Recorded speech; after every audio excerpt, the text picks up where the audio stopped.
Hello lovelies, today I have a video about fire spells and an experience that I had while I was in Canada recently. Yes, recently I was lucky enough to go to Canada and see that beautiful country, absolutely stunning country. And I had a really lovely experience with the fire element that reminded me of something I used to do quite a lot and I haven't done for quite some time. So let's talk a little bit about fire rituals. What is a fire ritual? Well, my way of seeing it and my way of expressing it is really simple. A ritual is when we use the four elements or some of the four elements to create something we want to manifest or to eliminate something we don't want in our lives. It's that simple. We're using something from the elements to manifest or to eliminate things we don't want in our lives. That simple.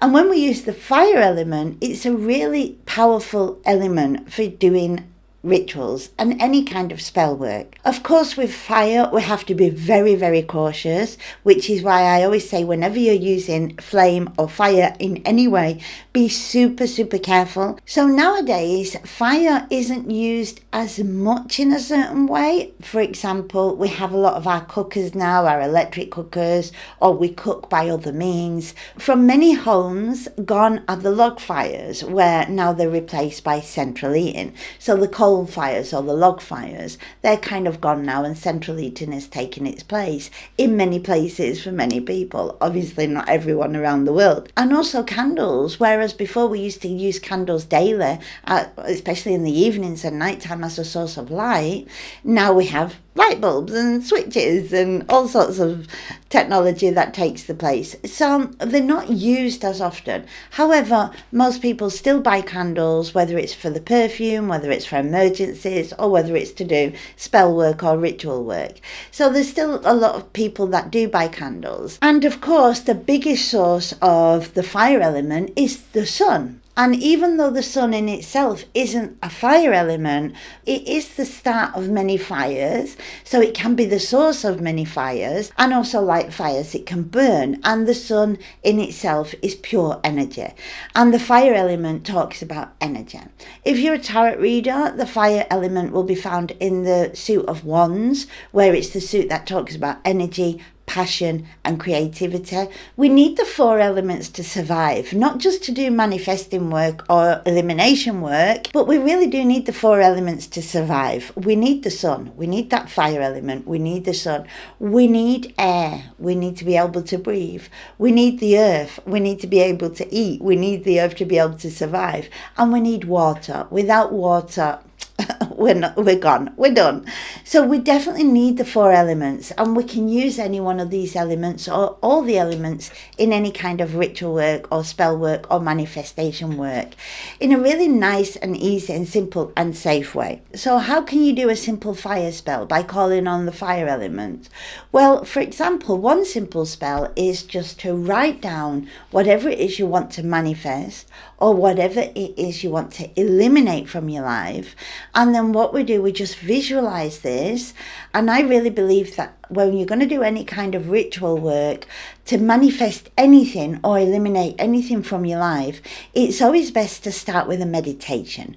So just have a meditation and visualize in the meditation what it is you want to manifest or you want to eliminate from your life. And at that point, you can communicate it to the universe. You can talk to your spirits in your spirit family if you do that, if you've got mediumistic skills, or you can just talk to the universe. And while you're doing your meditation, you may see certain things that you can change in your spell work, or something might come to mind that you wasn't thinking about before. So I always think it's good to start with a meditation before you do any kind of spell work. And then we want to be really clear. So we want to be really clear what it is that we're trying to manifest or eliminate from our lives. So let's just say it's about money. You want to be really specific about this. Instead of saying, I want to manifest money, I just want more money, I need more money, we want to be really specific. So if you're a tarot reader, you'll understand that the suit of swords is all about clear communication. That's the element of air in clear communication. So we want to use this really clear communication whenever we're trying to manifest or eliminate anything from our life. So let's just say, for example, you owe $10,000 on a car. You owe on a car, you made a mistake, you got a car and you owe $10,000. And now you've got these crazy payments every month. And every month it's causing you loads of stress and loads of heartache. So I want $10,000 or pounds or whatever. I want $10,000 to be able to pay off my car loan so I no longer have those monthly payments, for example. I just made that one up earlier. So let's just say that's what you want. Now you're being really specific and really clear on what you want. The next thing you want to do is put emotion behind it. And emotion is the suit of the cups if you're a tarot reader. So this is the feeling behind whatever you want to manifest. This is the water element. What you want to do is feel what it's like to not have those monthly payments no longer. Feel what it's like to eliminate that debt. Feel what it's like that you no longer have that over your head every day.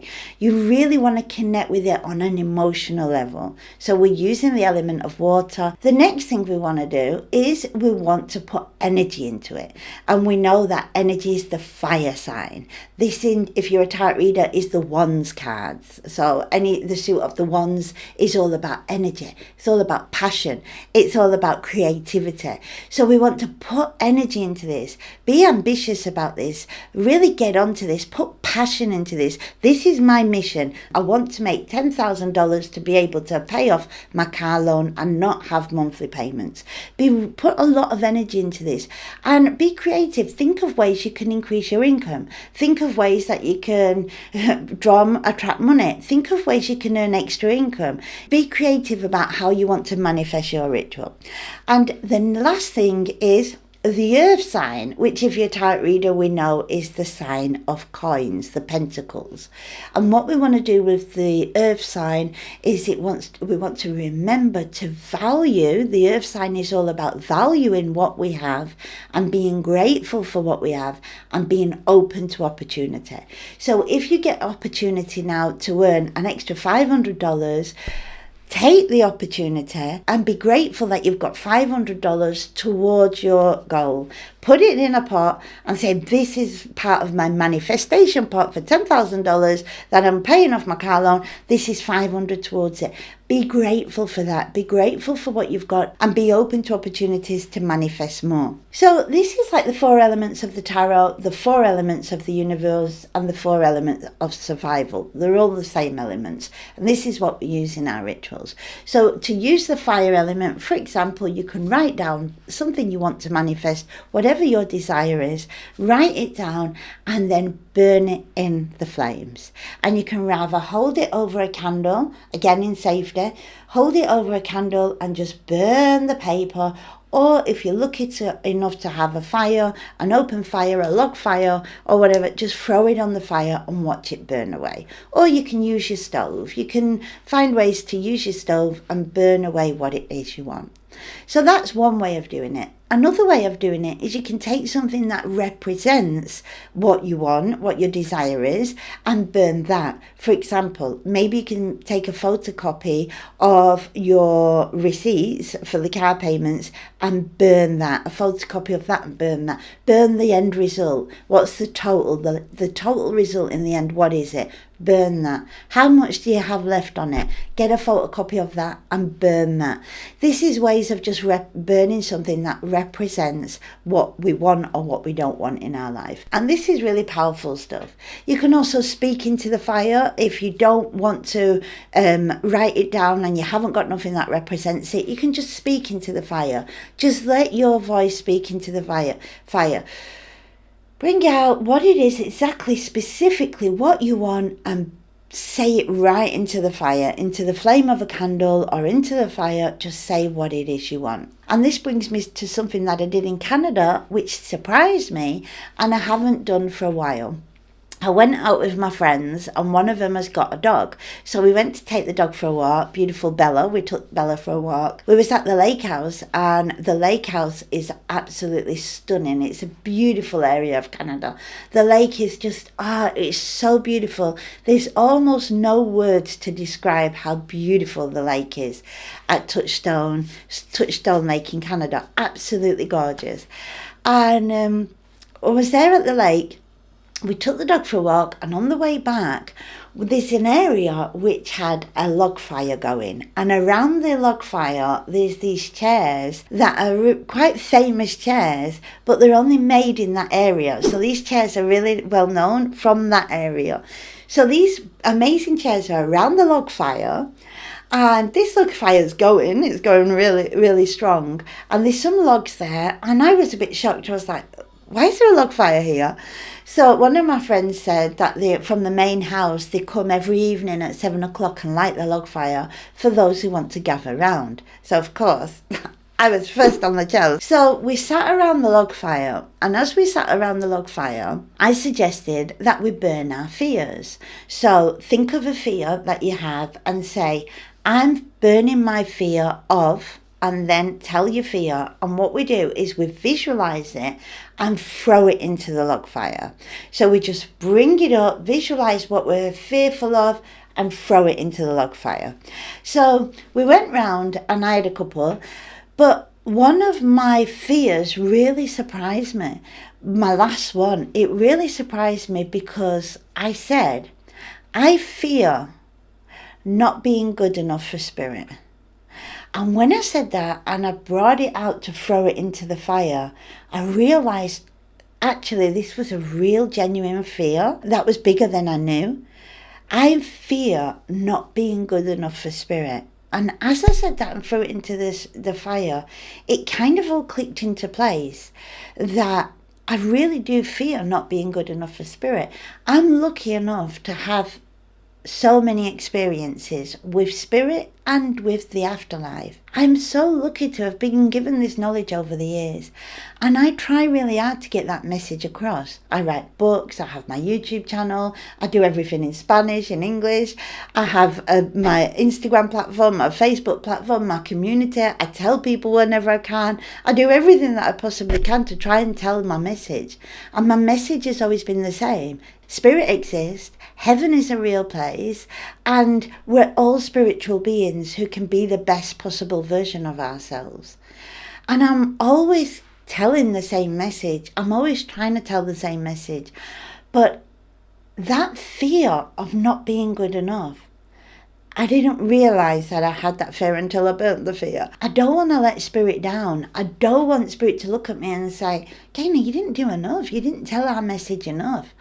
I don't want to be embarrassed in front of spirit and say, wow, you gave me all this knowledge. I knew all this stuff, but I didn't really do much about it.